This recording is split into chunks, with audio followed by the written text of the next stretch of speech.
Welcome to Nightmares Incorporated, where our goal is to ensure your sleep is anything but restful. Tonight's story is a nasty little piece of business entitled Clown Time. Enjoy.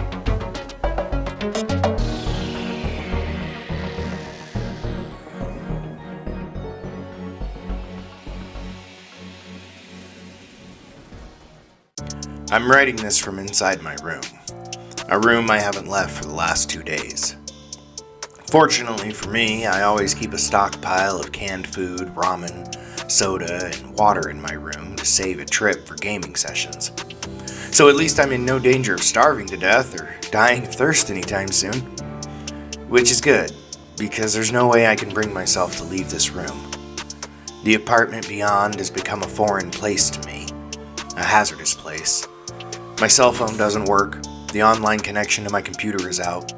I've tried yelling for help outside my window, but no one seems to hear me. I'm trapped. So I thought I'd write something down, save it to my computer, just in case I don't escape. I suppose I should start at the beginning. That way, when I get to the weird shit that's been happening lately, I might sound less insane than I feel. I first heard about Clown Time from an online friend while we were in the lobby of Smite waiting for a match to start. His gamertag is Cry to Your Mama, but his real name is Jeremy. I've never met him in person, but he's been in my squad for everything from Rainbow Six Siege to Fortnite. He's a good dude, reliable teammate, funny guy, and like me, he's fresh out of high school and wondering what the hell to do with the rest of his life. As usual, while we waited for the match to get going, we engaged in some idle chat.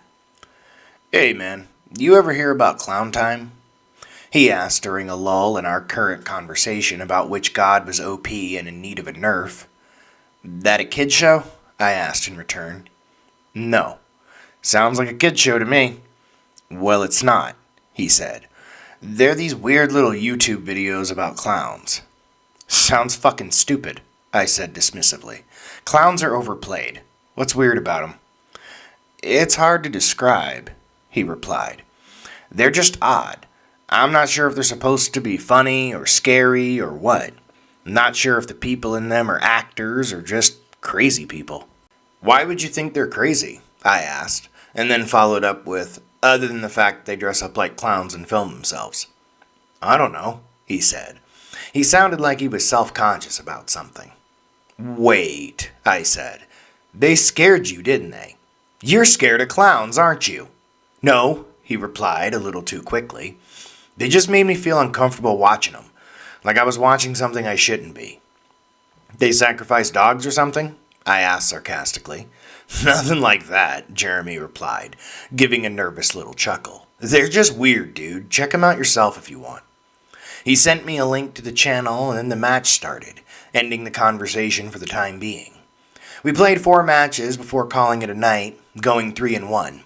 The last match was a mistake, as the other 2 members of our group jumped off after the third, and we ended up teaming up with 2 randos that were complete noobs. We got wrecked, but hell, that happens sometimes. It was still fun, as our clueless teammates apparently didn't have headsets either, so Jeremy and I provided a running commentary on what the hell we thought they were doing. A lot of their play was run straight at 3 player-controlled enemies and pull off their most powerful attack too far away to do any real damage, and then promptly get ganked into an early grave. Which, of course, left us constantly outnumbered for the entirety of the game.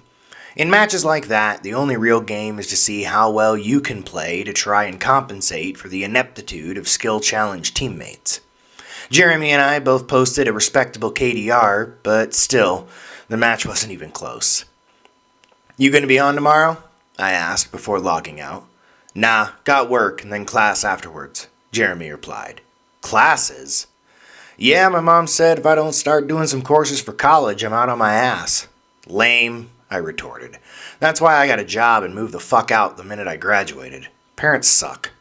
"Come on, man, they're not that bad," he countered. "They just don't want me to be working at a deli the rest of my life."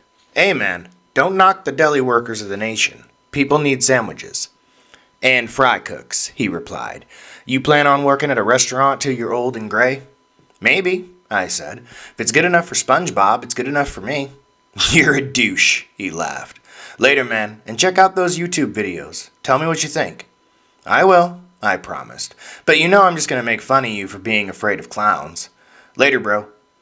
I logged out of the server and pulled up YouTube on my laptop. Typing in the link that Jeremy gave me, I was taken to a small channel that seemed to have content that ranged all over the damn place. There were movie reviews, game reviews, professional wrestling discussions, videos that seemed to be skits of some sort, a couple political-looking ones, and a few that didn't seem to have a theme.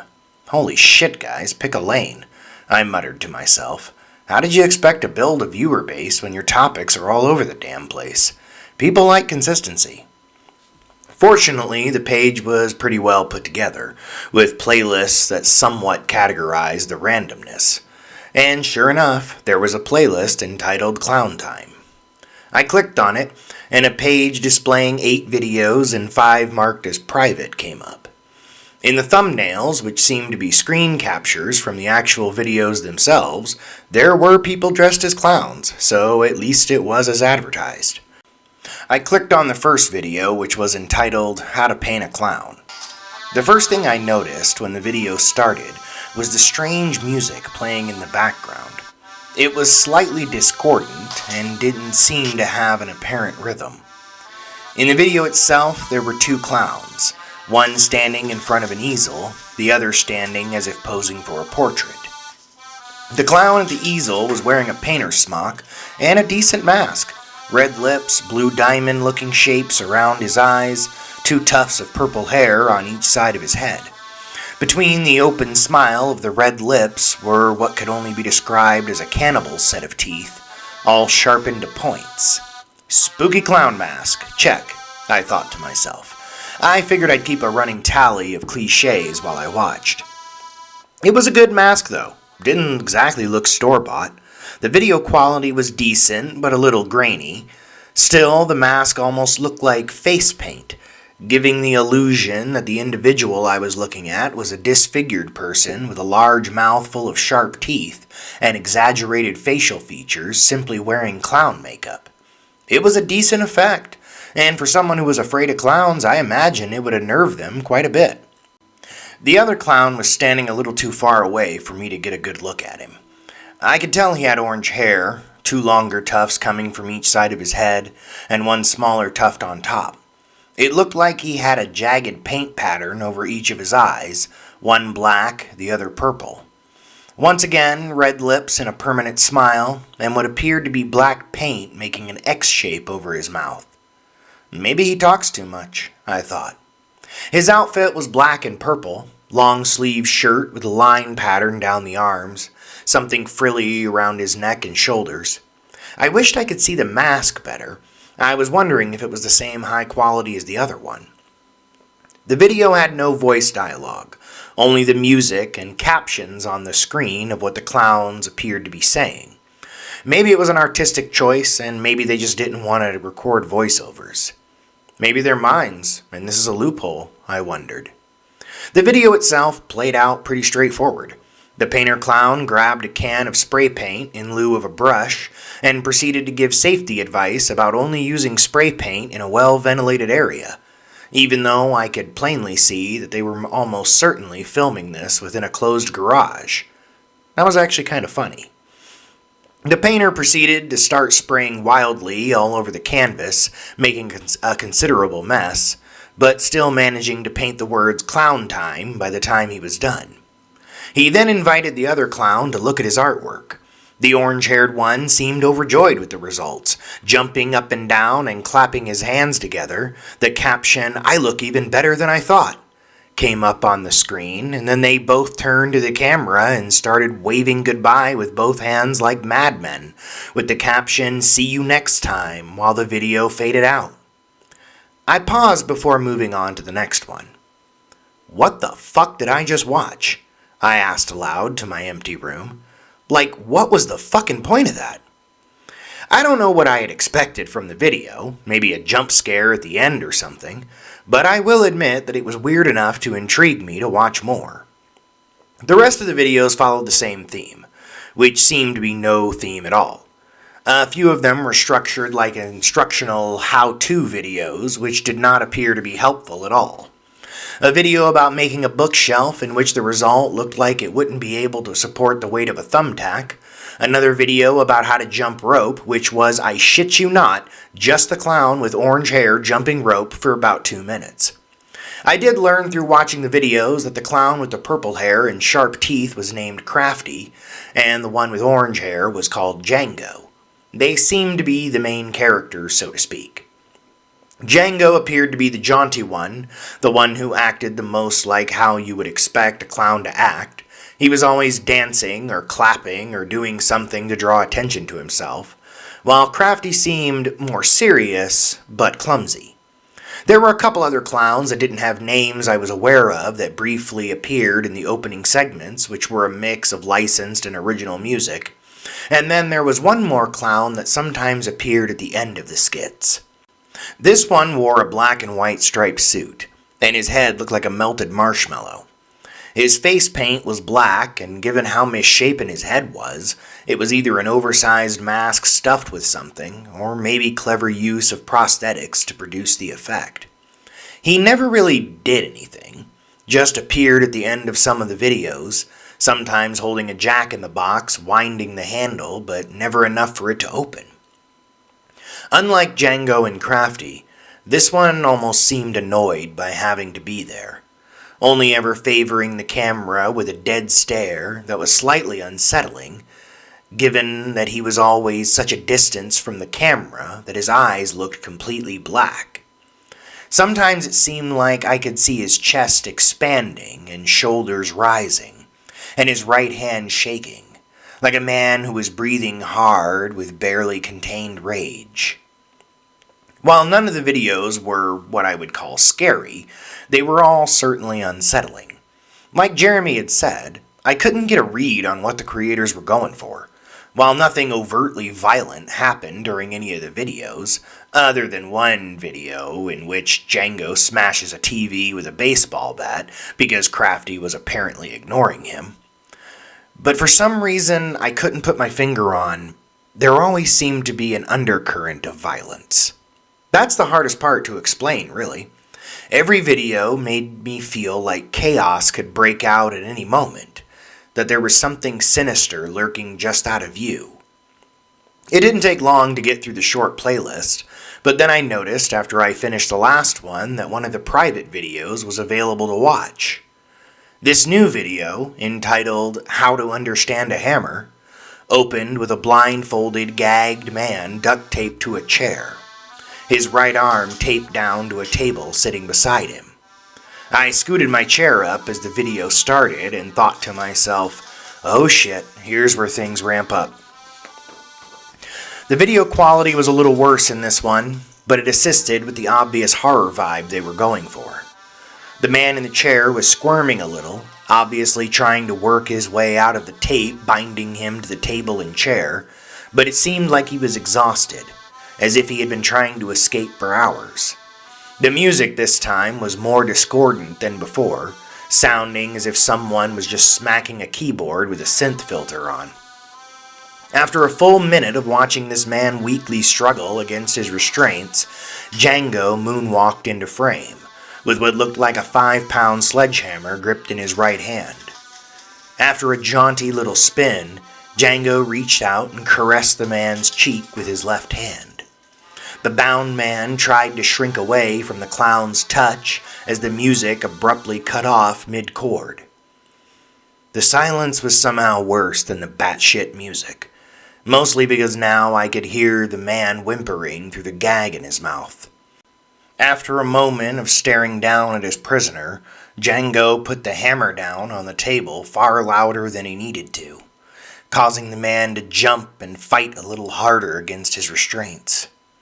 Picking up a marker that was on the table, Django proceeded to draw a circle around the man's hand, and once done with that, made a little dot in the center.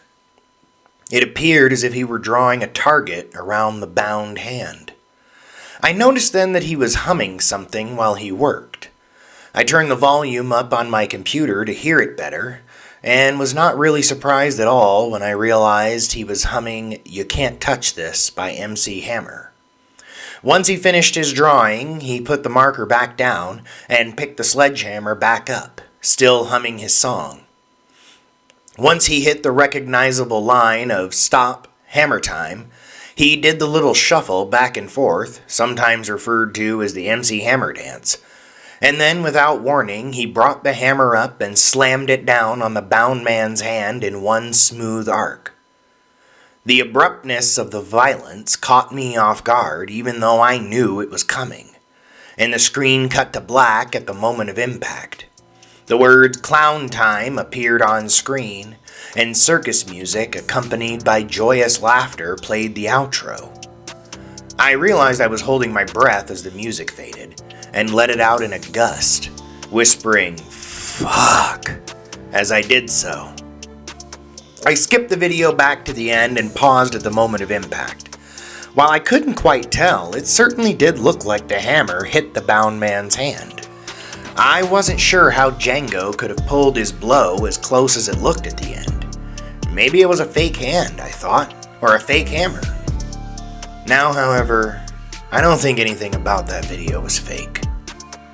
Going back to the playlist, I saw that another of the private videos was available to watch. I wondered about this for a bit. Was the playlist set to unlock the private videos as you watched all the others? I didn't know if that was possible, but it added an interesting gimmick to the playlist. It was at that moment that I thought I had figured this odd little bit of content out. It's an ARG, I thought. It's a fucking ARG. That's gotta be the reason for unlocking the videos as you watch. I got excited then, especially since in the comments, of which there were only a few, no one had mentioned the idea of an ARG. Maybe that was because most people probably didn't watch the entire playlist. If no one else had caught on yet, I could be the one to discover it and spread the word in a Reddit post or something. Maybe even kick off the next Marble Hornets or Greylock, or maybe something smaller and niche like Mother Horse Eyes. While the person who discovers an ARG is never as well known as the actual creator, I think they're usually well regarded within the community. In any case, I was excited to think that I was discovering something that nobody else had picked up on. Now, I assume that the public part of the playlist was the primer, setting up the world and characters and such. How to understand a hammer had to be the start of the game. I rewatched the video twice and checked the description and the few comments on the video looking for clues as to an overall story. I had a feeling that the kidnapped man was probably a plot point, but didn't find anything that pointed me in any clear direction. There were no embedded links in the video or description, and nothing else in the video that I could notice. As you probably know, this wasn't that strange. Most ARGs kick off with a video that's meant to unsettle you, even the ones that start normal and then turn strange, like Gregory 88. I moved on to the next video entitled How to Throw a House Party. The opening of the video showed a normal-looking house in what looked like the suburbs. It was a sunny day, circus music playing lightly in the background rather than the usual discordant non-music that played during their other videos. It held this shot for about 30 seconds and then switched to a night view of the same house. This was followed by a slideshow of different pictures taken around the house. The first was a shot of what I figured was the backyard. Freshly mown grass was visible, along with a small fire pit. There were a few random toys in the shot, a soccer ball, a jump rope, and such, and Django was standing on the other side of the fence. Crafty was crouching in the grass by what looked like a small garden. The next shot was taken in the garage, featuring 4 skeletally thin clowns I hadn't seen before. One of them was holding a finger to his mouth as if telling whoever was taking the pictures to be quiet. After that was a picture of a dark staircase. The clown with the melted marshmallow head sitting like a man taking a nap at the bottom of it. Circus music played throughout the video, light and unobtrusive. The idea that there were people sleeping in this house unnerved me somewhat. Fiction or not, the thought of this many strange people infiltrating a house at night was disturbing. The next slide showed Django standing in a bedroom, staring down at someone I couldn't see lying in a bed. This slide was followed by the black and white clown, who at this point I had named Boss Clown in my head, now standing at the bottom of the dark staircase, staring up at the camera. Next, a picture of what looked like a living room. The 4 clowns from the garage walking through it, looking like they were heading to the hallway at the other side of the frame. Seeing these clowns as if they were in motion was disturbing. They were so thin I knew they couldn't possibly be real. They had to be a Halloween decoration or a wire construct with a clown costume thrown over it. But the illusion of movement in the picture was convincing. I could almost imagine these thin clowns walking in a stilted fashion throughout the house. Would their bones creak? Of course they would. There couldn't possibly be any muscle or padding to keep them from scraping together as they moved. The next slide was taken from the other end of the hallway. It showed the 4 skeleton clowns, along with Crafty, moving down the hall. The boss clown was standing in the living room behind them, his melted head cocked to the side like a dog who's trying to hear better. What followed was a newspaper front page, covering what was described as the brutal slaying of a family. The picture in the clipping was the house from the beginning of the video. Black and white pictures of the family came next. A father, mother, 3 children, ranging from what looked like teenagers to maybe the age of 7. The words, "No suspects currently," and "Parts of victims are missing," were highlighted in the article, with a little smiley face drawn next to them. The final picture in the video was of the boss clown, Django, Crafty, and the 4 skeleton clowns walking down an alleyway. The boss was in front, looking directly at the camera, and he was dragging what looked like a cloth sack, red and white like a circus tent, but stained with what I imagined was inside.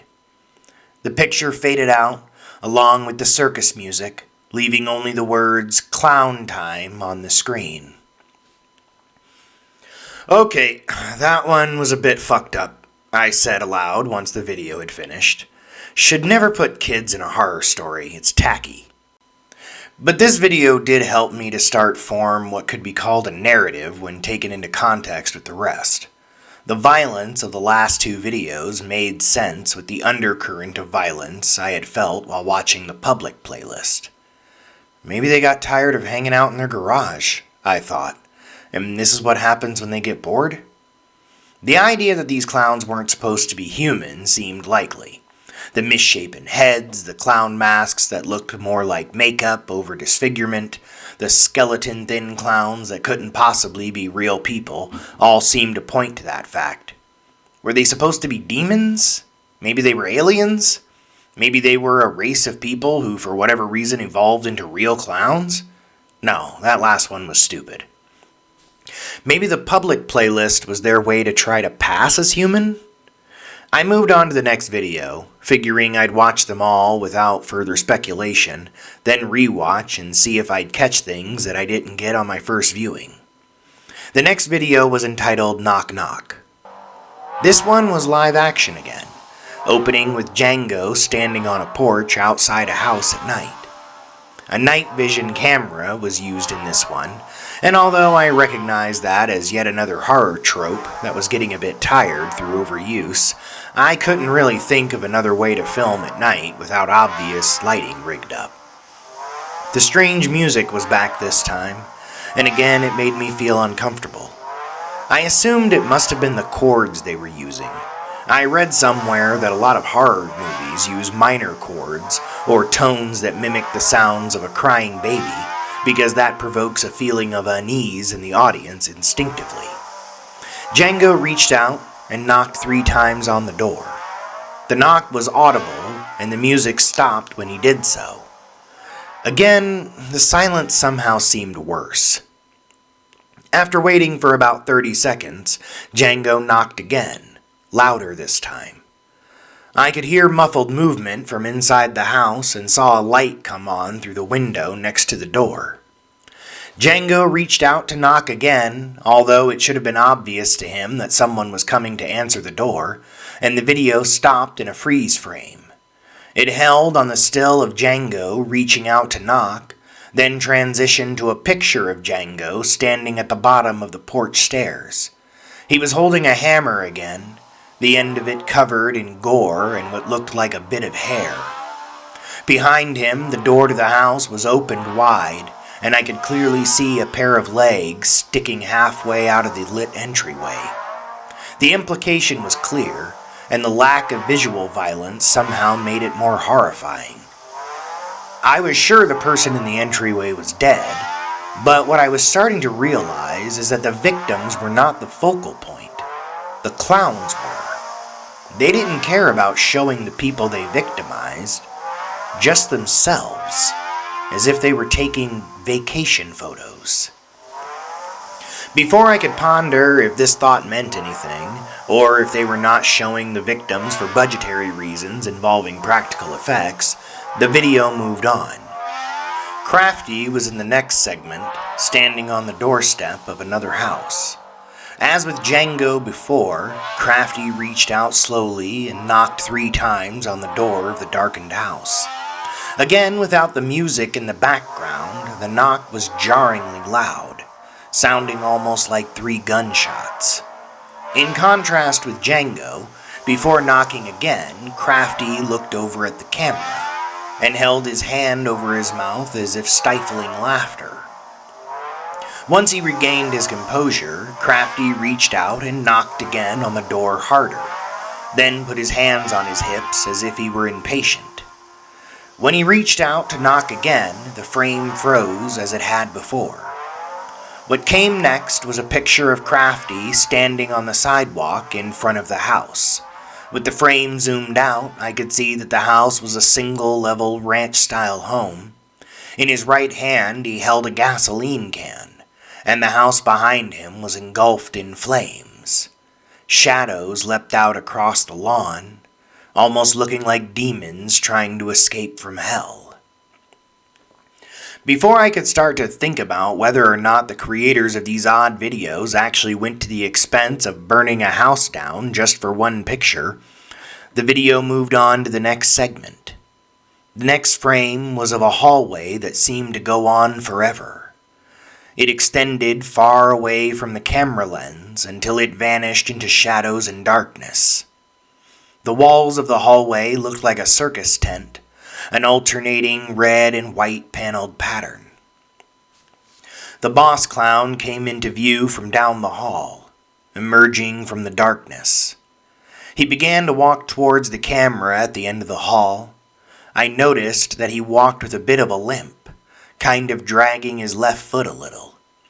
It gave him an unsettling gait, like someone who only learned to walk recently. He didn't have his jack-in-the-box this time, and unlike Django and Crafty, his hands were empty. As he slowly made his way down the hall, a low hum played in the background. It was almost imperceptible, even when I turned my volume up. The pitch was so low that it made me feel uncomfortable, almost anxious. I recognized it as another instance of sound manipulation, but that didn't change the creeping feeling of dread that was building in me like a pressure. Fortunately, the sound cut off before long, and silence once again accompanied the boss clown's slow walk down the hall. He came to a stop right in front of the camera, and my breath caught in my throat. His head didn't look like a mask. It had to be Hollywood-quality special effects, because it looked real. I could see the lines and texture of the skin underneath what up close looked like hastily applied makeup. His face was impassive, completely devoid of expression, his mouth a flat line underneath the black lipstick that was not the usual large smile of a clown that you expect. And his eyes were completely black. I wasn't sure how the hell an effect like that was possible. I thought maybe lenses underneath the prosthetics that must make up his distorted facial features, or maybe, I guess, black contacts, but that was the best I could come up with. As he stared at the camera, I couldn't help but feel that he was looking at me. But of course I dismissed that feeling as being a product of the unsettling nature of the video itself. His line of a mouth slowly twitched up into something that resembled a smile as he raised his right hand and tapped on the camera lens 3 times. At the same time, I heard 3 knocks on the front door of my apartment. I'm not ashamed to admit that when I heard those knocks, I jumped so hard it felt like my skeleton was trying to escape my body.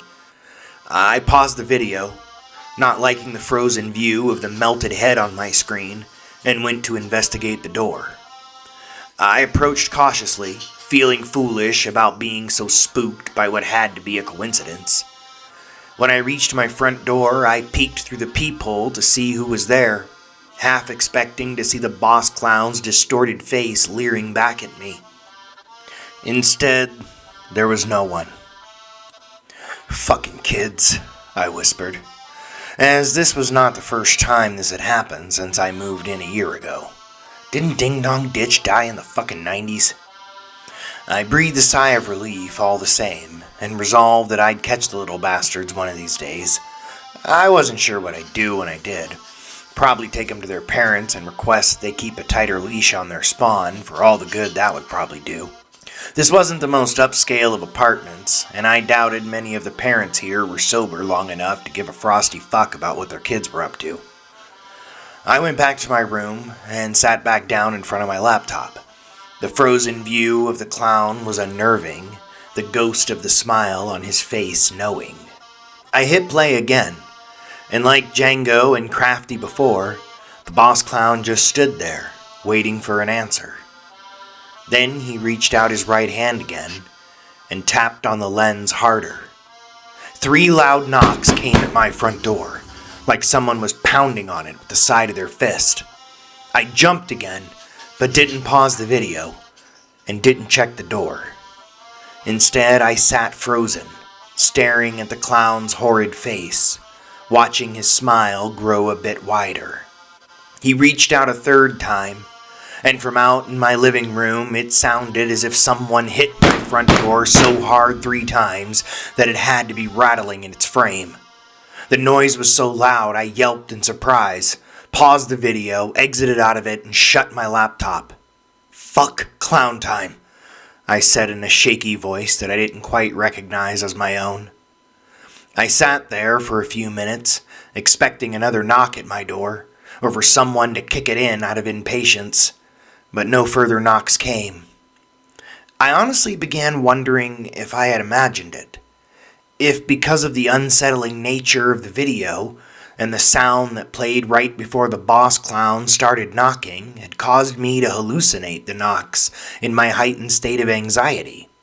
I didn't know enough about sound manipulation to know if that was possible, but thought it might be. I rationalized that if there were infrasounds that could make people feel sick, then why not sounds that can create auditory hallucinations? Regardless of whatever it was, I knew I was done with clown time. There were still unwatched videos, I was sure, but they would remain unwatched. I was done. I wouldn't make fun of Jeremy for being afraid of clowns. I'd just tell him that I had watched them, and he was right. They were fucking creepy. I spent the rest of the evening feeling paranoid. In the back of my mind, I kept expecting someone to start banging on my door. I kept glancing at it while I prepared myself a frozen pizza for dinner, and kept expecting it while I played a session of Minecraft to calm down and to try to get my mind off those videos. Finally, around 1 in the morning, I had relaxed and went to bed. I honestly couldn't wait to talk to Jeremy at this point. The fear of the evening had worn off, and now I was looking forward to having a laugh about how freaked out I was. He said he'd be busy the next day, but I figured I could catch up with him the day after. Maybe in the meantime I'd see if the last few videos were available to watch. They probably wouldn't be as creepy in the daylight, but I was curious about what else would happen in them. I decided that I'd sleep on it. Yeah, they had freaked me out in the end, but now having calmed down, it seemed silly that I had been so scared. And the knocks at my door almost seemed like the product of a dream that I couldn't quite remember. That night, I experienced sleep paralysis for the first time in my life. I opened my eyes to the darkness of my room. When I tried to sit up, I realized that I couldn't. I tried raising my arm, but nothing. I was met with the same disappointment when I tried wiggling my fingers or even my toes. I couldn't tell if I was breathing, and the more I thought about it, the more it seemed like I wasn't. A sense of dread began to close in around me like an invisible pressure, finally settling upon my chest. If you've never experienced sleep paralysis, I'm not sure how accurately I can convey how terrifying it is. I knew I was awake, but couldn't move anything other than my eyes. Scanning the room with a feeling of panic rising within me like a storm, my eyes stopped when I reached the corner near my door. There was a shape standing there. Fear rose in me unbidden, my mind flooded with it. I tried to scream, but no sound came out. The shape stepped forward, and the dim light coming in through my window illuminated it just enough for me to see that it was the clown with the misshapen head. It approached until it was standing at the foot of my bed, its jack-in-the-box held out in front of it. My mind was nearly insane with fear, and the pressure in my chest made me feel like I was going to explode at any moment. The clown stared down at me and began to wind his jack-in-the-box. Discordant music played while he turned the handle, like someone was scraping out a rendition of a circus tune on a sheet of metal with a fork. I could hear faint laughter coming from everywhere and nowhere. Not from the boss clown, but what sounded like dozens of clowns that were hiding just outside of view. The sound of the jack-in-the-box was louder than they were, but I could still hear them distinctly, and I knew that if I could just turn my head, I would see them crouch next to my bed, their leering faces peeking just over the side. The song from the jack-in-the-box seemed to go on forever, not building to the usual crescendo you expect before the little clown puppet pops out. As he continued to wind the box, the boss clown began to walk around my bed. My eyes followed him until he was standing next to my hip. I wanted to scream. I wanted to cry. My breathing felt as if it had stopped completely. The clown began to lean down over my bed, his misshapen, melted head drawing closer to me. My mind was nearly incoherent at this point, but I knew that if I looked directly into those black eyes, I would see an endless void stretching into eternity and my mind would shatter. Someone would eventually find me frozen in place, lying in my own waste, a look of terror permanently fixed upon my catatonic face. Would I be found before I starved to death? Or would they only find a corpse? It was then that my paralysis broke. I sat bolt upright so fast that I nearly gave myself whiplash. My muscles burned as if I had been straining to move for hours. I screamed so loud that I'm still surprised no one called the police. I rolled to my left, away from where the clown had been, still screaming, crying, begging for it to just leave me alone. I tumbled off the side of the bed and landed awkwardly, twerking my shoulder pretty bad, yelping in pain as I did so. I considered crawling under the bed, but knew the clown would find me. Instead, I stood up and bolted for the door, hoping I could get there before he did. I smacked my knee on the corner of the bed and almost went down, but kept my balance and clumsily ran the short distance. I flipped on the light as I barreled through the doorway, ran to the front door of my apartment, and almost ran out into the hall. Instead, I turned and looked at my bedroom, seeing if I was being pursued. There was no one there. I only saw the open door and the light in my room beyond. I grabbed a knife from my kitchen and called out, "Hello?" in a voice that trembled. With considerable will, I forced my voice to steady and took a cautious step towards my room. Hello? I repeated, my voice firmer, but only a little. "I have a knife," I added. Slowly, I walked towards my room. "If you're still in there, come out," I said. "I'm not fucking around, dude. I'll stab you." No sound came from the room, not an answer, or the shuffle of movement. Holding the knife out in front of me, with the false confidence of being armed and jacked up on adrenaline, I slowly walked towards my room, my knee burning with every step. When I reached the doorway, I went in fast, turning to the left where the shape had been, ready to stab the living fuck out of anything that happened to be standing there.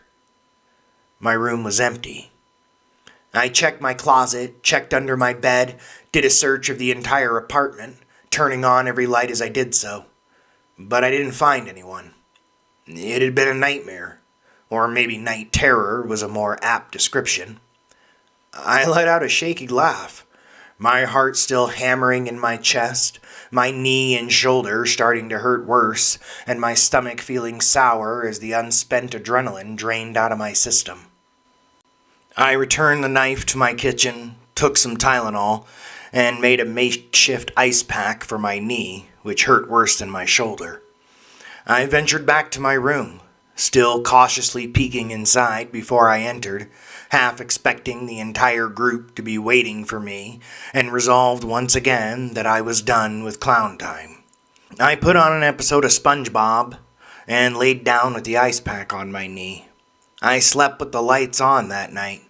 First time I had done that out of fear since I was a small child. The rest of the night was uneventful, but the next day was when the real nightmare began. One that I'm still praying I wake up from. It began while I was brushing my teeth, after downing a few more Tylenol for my aching knee. I bent down to spit in the sink, and when I came back up, I saw Django standing behind me in the mirror. His eyes were black like the clown from the night before, and I could see from this close that it wasn't black paint over his lurid red mouth, but rather 2 strips of black leather that looked to have been sewn into his skin. And I could see that it was skin. Clown makeup over skin. His cartoonish features not being a mask or prosthetics, but real. I let out a startled yell and spun around with my fists raised defensively so fast my knee almost gave out. But I was alone. I left the bathroom without double-checking the mirror and got dressed. I needed to go outside. Obviously, those stupid videos had gotten to me worse than I had wanted to admit to myself. I grabbed my car keys and headed down the stairs to the cool morning air outside. I wasn't sure where I was going to go. Maybe to the store, grab a couple things and be around people for a bit. Or maybe I'd just go for a drive and try to clear my head. I reached my car and was about to open the door when I saw Crafty sitting behind the wheel, staring up at me. As with Django before, I could see that he wasn't wearing a mask either, but rather makeup over his exaggerated face, and I could see a thin coat of saliva over those cannibalistic teeth. I backed away in a hurry, my knee doing what it had threatened to do before and giving out, sending me backwards onto the grass next to the sidewalk. I landed hard on my ass all the same, sending a jarring sensation up my spine. I looked around frantically for help as I awkwardly got to my feet, but didn't see anyone. When I looked back at my car, Crafty was gone. I'm fucking hallucinating, I thought. Were there subliminal messages in those videos? Was I hypnotized somehow to imagine I'm seeing clowns? I had no idea if something like that was possible, but couldn't think of another rational explanation. I checked the back seat of my car to make sure no one was hiding there, and then cautiously opened the door and got in. I looked into the rearview mirror before I started it, and screamed when I saw Django sitting in my back seat, miming that he was playing peekaboo with me. I got out of the car like my seat had just caught fire, and investigated the back again. Again, there was no one there. I'm losing my fucking mind, I thought. And to be honest, I'm still not positive whether I am or not. Deciding that I wasn't going anywhere, as I would most likely wreck if I saw one of them in the car with me while I was driving, and with my knee hurting too badly to go for a walk, I hobbled back upstairs to my apartment.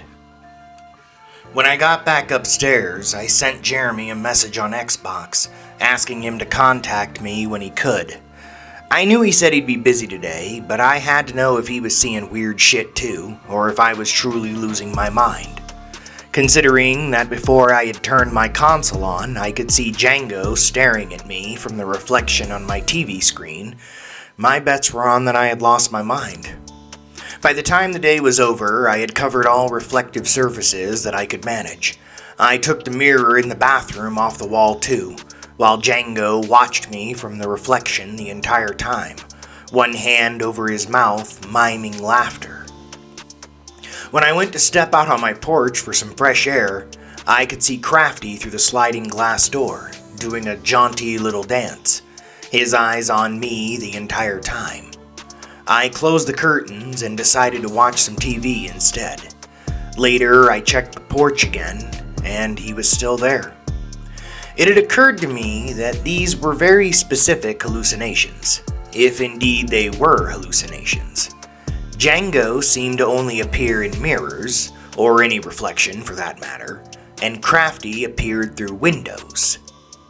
Unless they're really there, I thought, and the mirrors and windows just allow me to see them? That idea didn't seem to make any sense, and neither explanation made me feel any better. If they were real, then I was being haunted by murderous clowns. If they were hallucinations, then I was insane. Either way, I couldn't see how I could function. Well, if you're imagining them, there's always pills, I thought. They got pills for all sorts of stuff, so I'm sure they have something for hallucinations. And if they're real, I continued, maybe you'll get used to them. If they only show up in mirrors or through windows, maybe you'll just get used to seeing them. They don't seem to be trying to hurt you.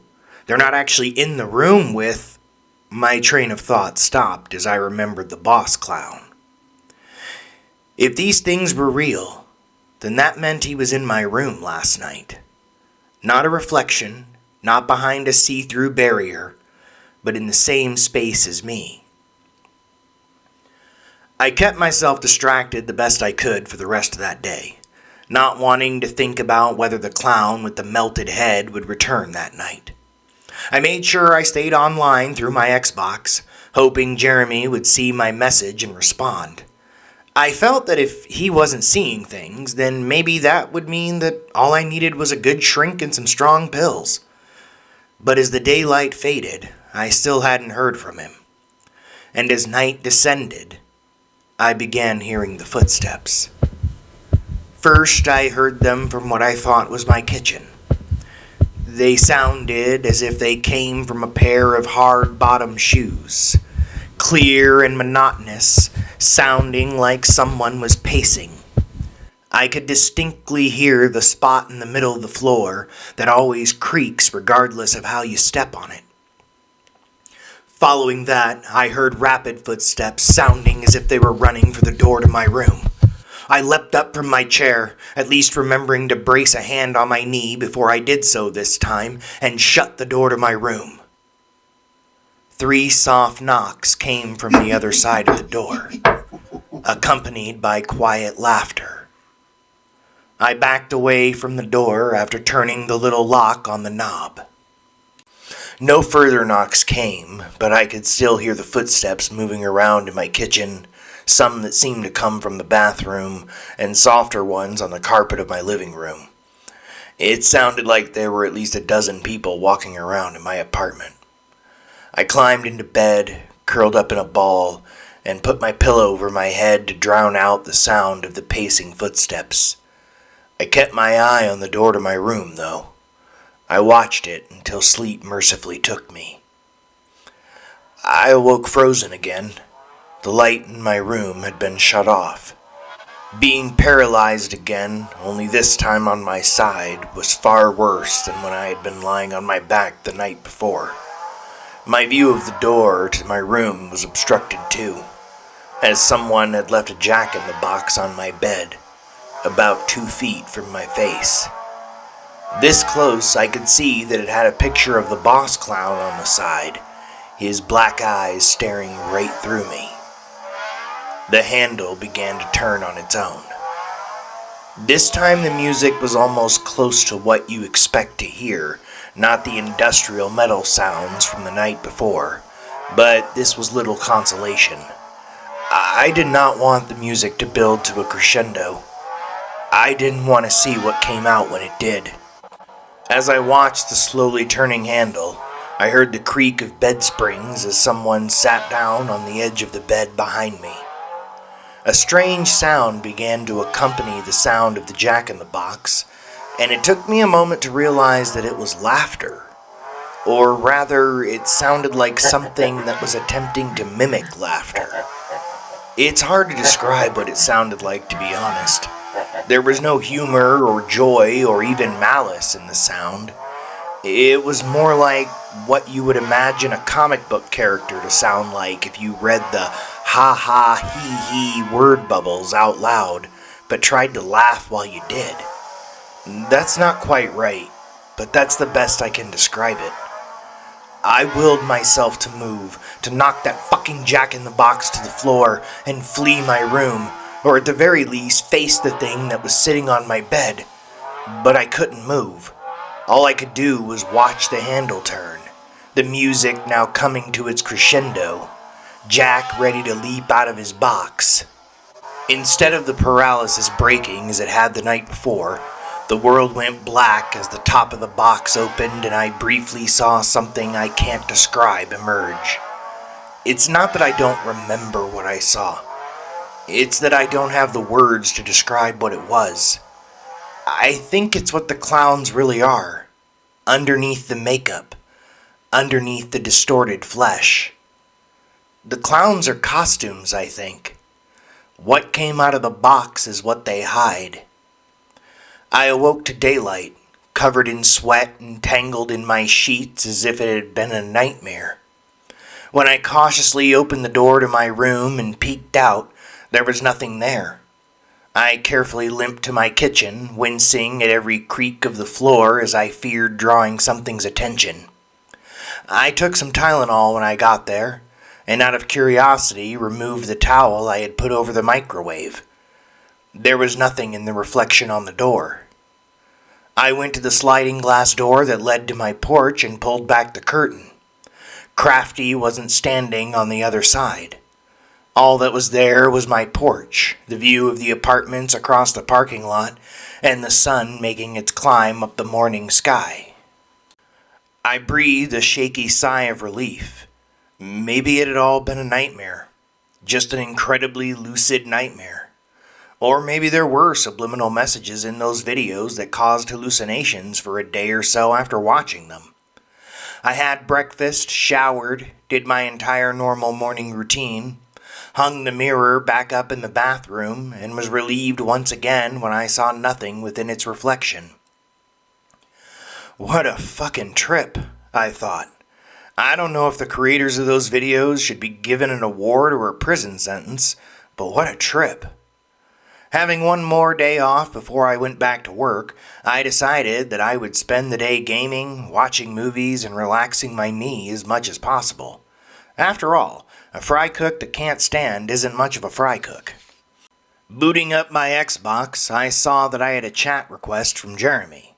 At least he was up early and had gotten my message, although I felt a bit foolish about it now.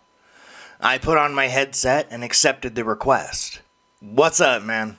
I said, and followed with, "You were right, those clown videos were creepy as shit." "You watched all of them?" he asked. "Even the hidden ones?" "Not all of them," I conceded. "Got a bit too freaked out. Feel free to call me a pussy." "I didn't watch them all either," he admitted. "I wonder what would have happened if I had." "Same," I agreed, not immediately picking up on his tone. "I started seeing shit, man, no lie." "I did too," he said. "In mirrors, through windows, in my room at night." The fact that the hallucinations were the same was a little unnerving, but maybe that's how subliminal messages work. Everyone gets the same triggers. "It stopped this morning, though," I said, finally picking up that he sounded strange and wanting to turn the conversation to something else. "It stopped?" he asked. "Yep, nothing in the mirrors, nothing through the window. Do you think it was like a hypnotic suggestion embedded in the videos?" "That's good," he said, as if he hadn't heard my question. "Yeah," I replied, "that is good. Thought I was losing my damn mind." "That means they found their way in," he said, sounding relieved and regretful at the same time. The hairs on the back of my neck stood up as he said this. "What do you mean by that?" I said, a little more harshly than I meant to. "That shit isn't funny, man." "The mirrors and the windows are how they look for a way in," he answered. "They're not from here, you know. They're from somewhere far away. But also right next door." "Stop that, dude," I interjected, finally realizing that Jeremy didn't sound like himself at all and hadn't for the entire conversation. He sounded far away, like he was dazed or hadn't slept in weeks. "I'm not sure why they appear as clowns. They don't look like clowns. Not really. Maybe they think clowns look friendly?" "Stop it!" I yelled into the microphone. "I mean it, man. It's not funny. Joke's over. Just fucking stop it." "I'm shorter now," he continued as if I hadn't spoken. "They said I was just too darn tall and that they needed to do something about my long old calves." I remained silent this time. "It only hurts a little. They said they must make a few more alterations before I'm ready. But that I might get to come along." "When we come get you."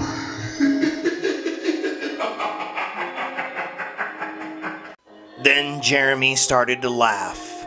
The laughter was manic, crazed, and soon turned to a laughing scream. The connection dropped. I tried to reconnect but saw that my console was no longer online. I tried going back online, but it said it couldn't connect. I grabbed my laptop, meaning to send Jeremy a message on Discord and ask him what the fuck his problem was, but my laptop was also offline. When I checked my cell phone, I saw that it had no service and no connection to the internet either. Thinking that my router needed to be reset, I opened my bedroom door and went to head out to the living room. But my living room wasn't there anymore.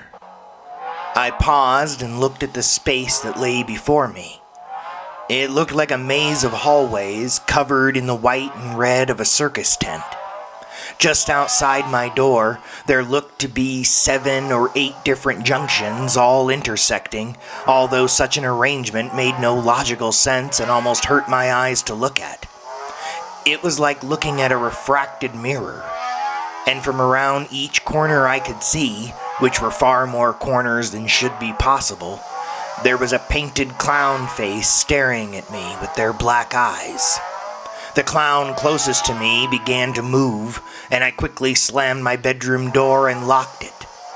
Obviously not deterred, something began knocking on my door. I went to my window, meaning to jump, but then remembered that I was on the 3rd floor.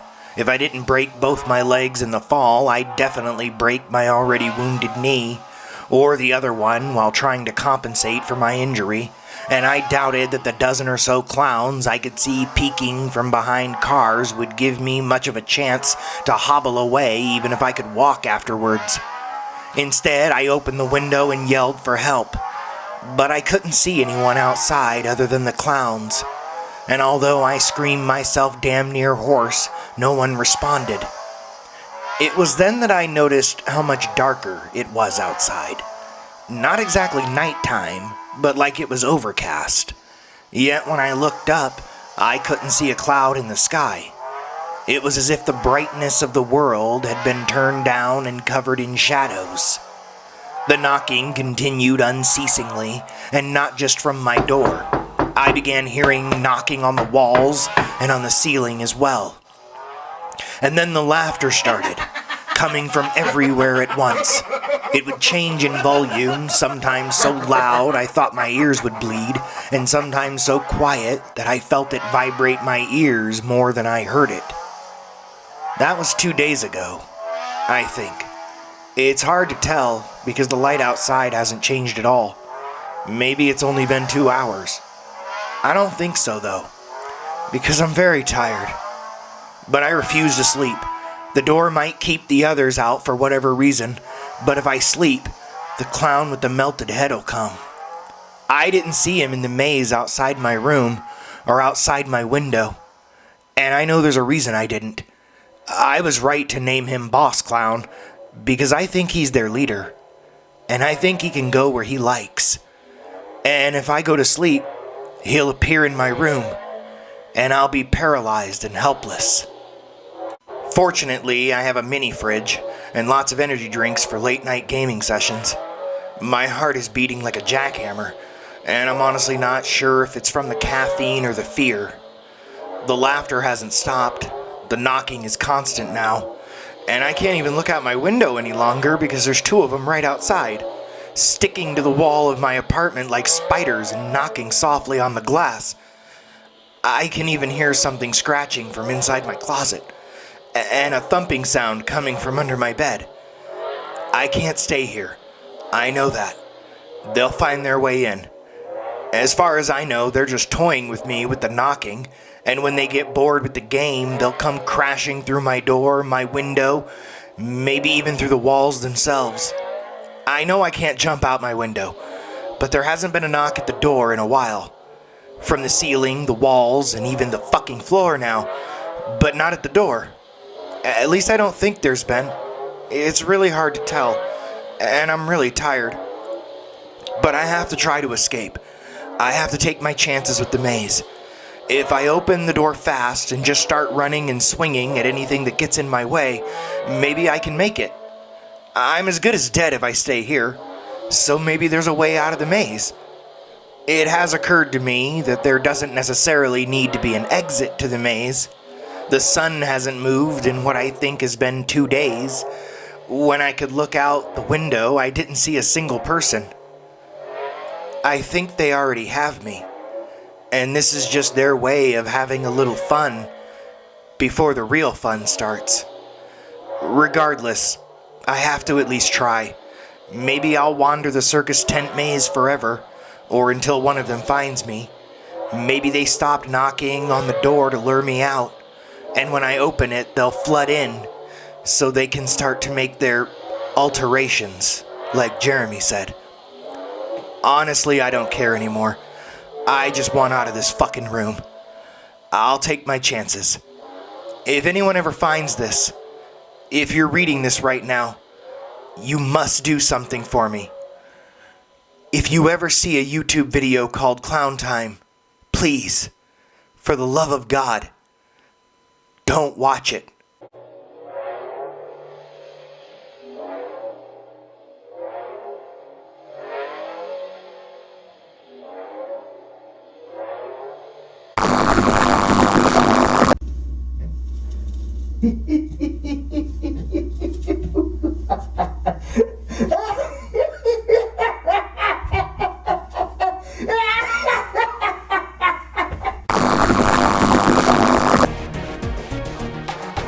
Thank you for joining us here at Nightmares Incorporated, and we hope to see you again next week when we bring you another original story. Until then, sweet dreams.